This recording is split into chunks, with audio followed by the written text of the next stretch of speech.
Mes chers amis de Café Évangile, le soir venu, le maître de la vigne dit à son intendant: appelle les ouvriers et distribue le salaire en commençant par les derniers pour finir par les premiers. Ceux qui avaient commencé à 5 heures s'avancèrent et reçurent chacun une pièce d'un denier. Quand vint le tour des premiers, ils pensaient recevoir davantage, mais ils reçurent eux aussi chacun une pièce d'un denier. Telles sont les paroles que le Seigneur nous dirige en ce 25e dimanche du temps ordinaire où nous avons médité la parabole des vignerons.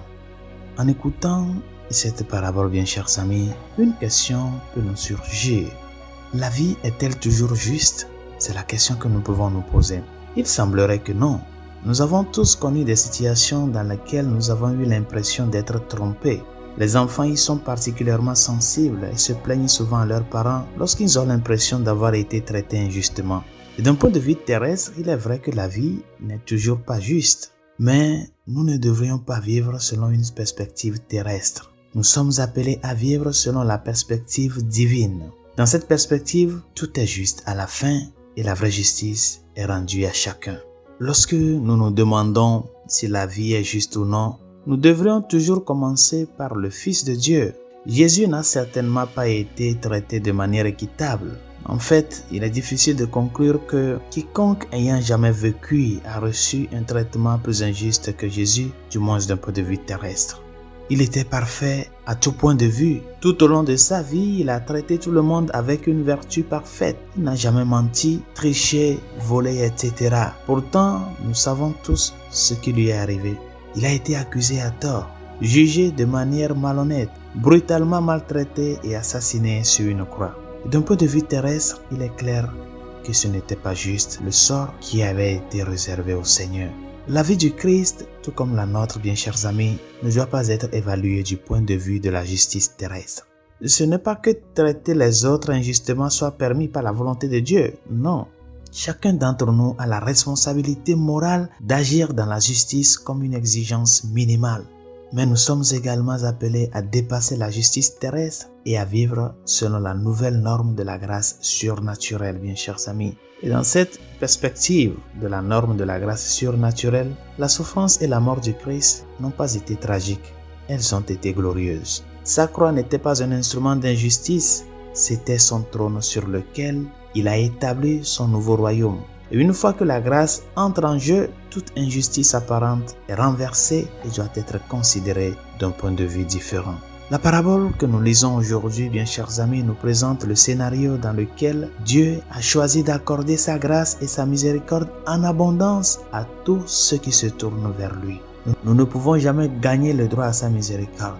Rien de ce que nous pouvons faire ne nous donnera jamais droit au don du salut éternel. Et c'est pourquoi cette parabole, bien chers amis, nous incite tout particulièrement à considérer le ciel et la vie de grâce sur terre sous l'angle du don. C'est un don, bien chers amis. Tout est un don de Dieu. Que nous nous convertissions à la fin de notre vie après avoir vécu dans le péché ou que nous ayons passé toute notre vie à servir la volonté de Dieu, tout est un don en fin de compte. Tout est grâce, chers amis. Faut pas envier cette personne-là qui a vécu toute sa vie dans le péché et c'est à la fin de sa vie qu'il s'est converti. Ne l'envie pas que le Seigneur lui ait accordé la grâce de la conversion. Rends grâce au Seigneur. Toi qui l'as connu depuis ta tendre enfance, rends-lui grâce. Et dis-le merci aussi pour ces personnes qui parviennent à le connaître même si c'est tard. Ce n'est qu'en comprenant la bonté et l'infinie générosité de Dieu que nous pourrons surmonter nos tentations de jalousie et d'égoïsme. Ceux qui ont consacré leur vie entière à l'amour de Dieu, s'il s'agit d'un amour et d'un service authentique de Dieu, adopteront par conséquent la perspective de l'esprit et du cœur de Dieu. Une partie de cette perspective est le désir ardent d'accorder généreusement la grâce et la miséricorde infinie de Dieu à ceux qui se tournent vers lui. Même le pécheur le plus endurci qui a été la source de beaucoup de mal dans sa vie est un candidat à la plénitude de la grâce de Dieu s'il se répand. Tel doit être notre désir, chers amis. Nous devons être comme le propriétaire terrien de cette parabole qui se réjouit de voir des ouvriers se présenter à la dernière heure et qui leur donne le salaire d'une journée entière. Non seulement c'est juste du point de vue divin, mais cela doit devenir notre désir personnel lorsque nous travaillons dans la vie. Et c'est à cela que le Seigneur nous interpelle. Apprendre à partager avec les autres les grâces que nous recevons.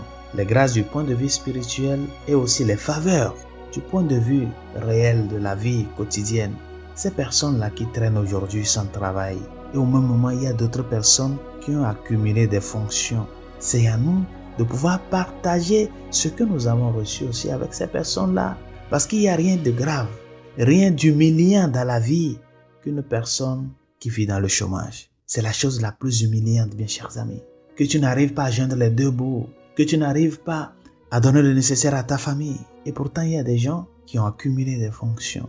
Le Seigneur nous interpelle aujourd'hui à faire preuve d'amour, de gratitude pour pouvoir aider ces personnes-là à pouvoir se relever, à pouvoir construire leur vie.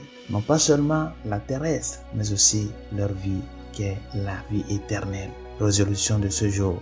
Demande au Seigneur de t'aider à être une personne impartiale dans ta vie, à pouvoir te tourner vers lui avec un cœur de reconnaissance et à te réjouir aussi pour ceux qui malgré tout parviennent à le connaître même si c'est tard. Ne les envie pas. Ouvre ton cœur de gratitude et aussi que cette gratitude t'amène à pouvoir aider ces personnes-là qui sont dans la nécessité et dont tu peux faire quelque chose à pouvoir les aider à ce que ceci puisse se réaliser comme le Seigneur a pu le faire à ces derniers ouvriers-là qui se sont présentés à la dernière heure. Que sa grâce nous aide et que sa miséricorde nous réconforte. Bonne journée, Dieu vous bénisse.